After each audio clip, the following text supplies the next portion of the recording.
Jawaharlal Nehru Institute of Medical Sciences Jnims Porompat celebrated its 18th annual Foundation Day today at Jnims Auditorium. The program was attended by Governor Ajay Kumar Bhalla, Health and Family Welfare Commissioner cum Secretary Sumant Singh, Jnims Director Dr. L. Usharani, along with hospital staff and other officials. Addressing the gathering, the Governor said the Foundation Day was a moment of both celebration and reflection, noting that over the past 18 years, Jnims has emerged as a leading center of medical education and tertiary healthcare in Manipur. He highlighted the institute's role in strengthening the state's healthcare system through the training of skilled professionals and the provision of advanced treatment facilities within Manipur.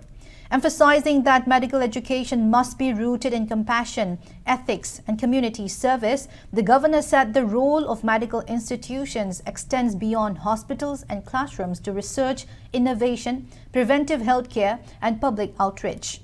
Expressing satisfactions over Jnims' participations in national and state health programs, he encouraged the institute to further strengthen research, adopt new technologies, and align with national health priorities, expressing confidence that Jnims will achieve greater excellence in the years ahead.